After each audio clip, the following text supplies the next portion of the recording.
Kala itu pesawat melintasi daratan Afrika.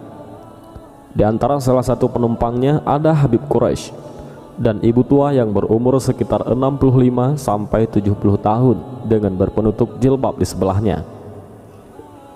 Dalam perjalanan itu, ibu tua menyapa Habib Quraisy dan menanyakan tempat tujuannya dengan menggunakan bahasa Arab yang sangat fasih. "Mau kemana Anda?" tanya ibu tua itu. "Saya akan transit ke Yordan, kemudian melanjutkan perjalanan ke Yaman," jawab Habib. "Asalnya dari mana?" tanya ibu tua itu, juga dengan menggunakan bahasa Arab yang sangat fasih. Kemudian Habib menjawab, "Saya berasal dari Indonesia." Karena mengetahui Habib Quraisy orang Indonesia, kemudian ibu tua itu menggunakan bahasa Indonesia dengan sangat fasih. Padahal dari perbincangannya, beliau tahu bahwa ibu tua itu adalah wanita kelahiran Jerman dan warga negara Jerman. "Adik di Indonesia itu dari mana?" Habib Quraisy katakan, "Saya dari Jawa." Tak ubahnya seperti mengetahui sesuatu, ibu tua itu lantas merubah dialognya dengan menggunakan bahasa Jawa yang dialeknya sangat halus dan sampai-sampai Habib tidak paham dengan apa yang beliau katakan.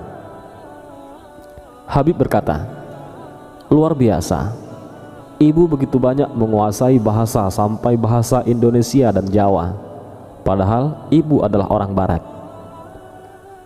Ibu tua itu hanya tersenyum seraya berkata, "Alhamdulillah, saya menguasai 11 bahasa dan 20 bahasa daerah."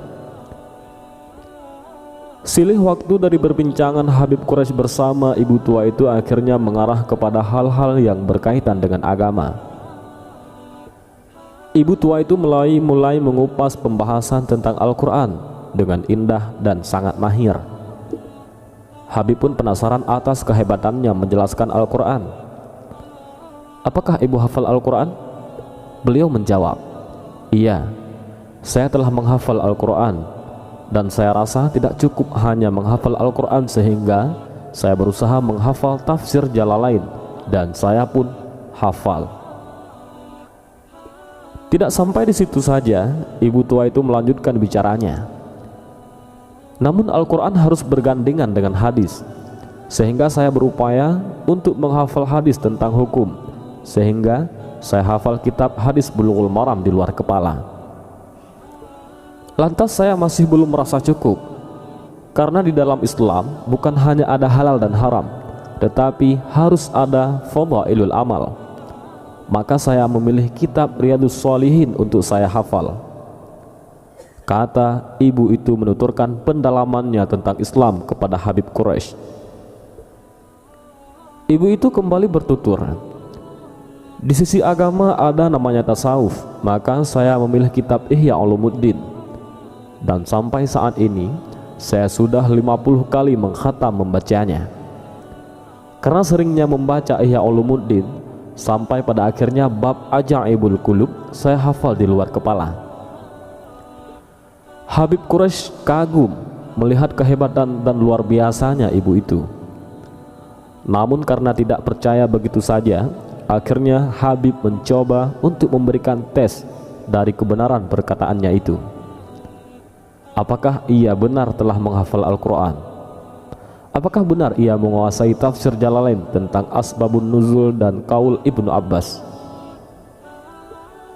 Setelah melalui beberapa pertanyaan, ternyata benar ibu itu hafal Al-Quran dan bahkan mampu menjawab tafsirnya dengan piawai dan mahir.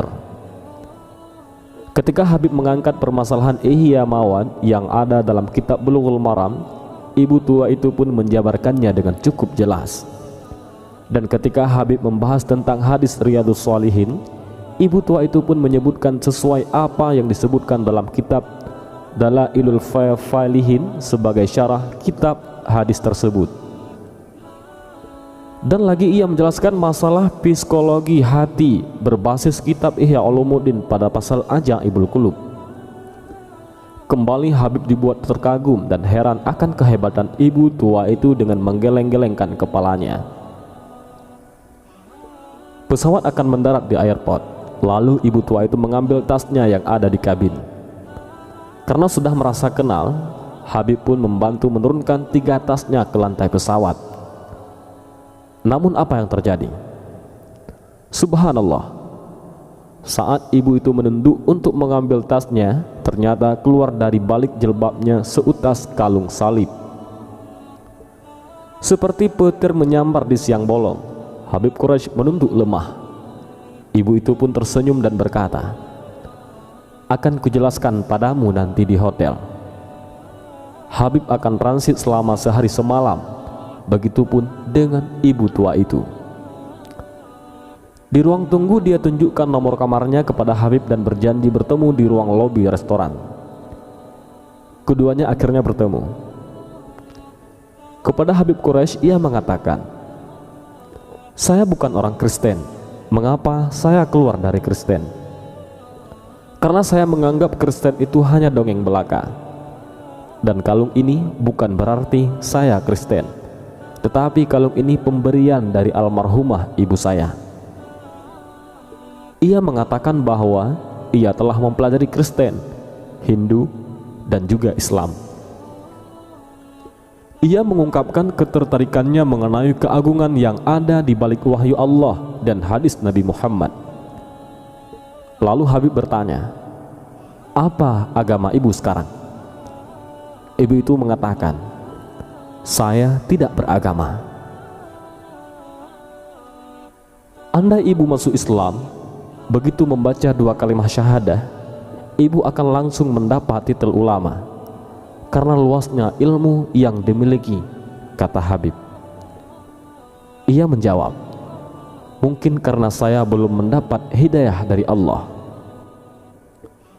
Seketika itu Habib Quraisy meneteskan air matanya dan bersyukur kepada Allah.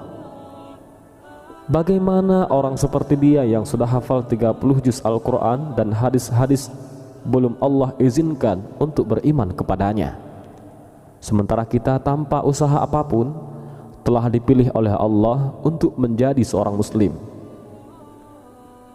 Adakah yang tahu betapa mahalnya hidayah?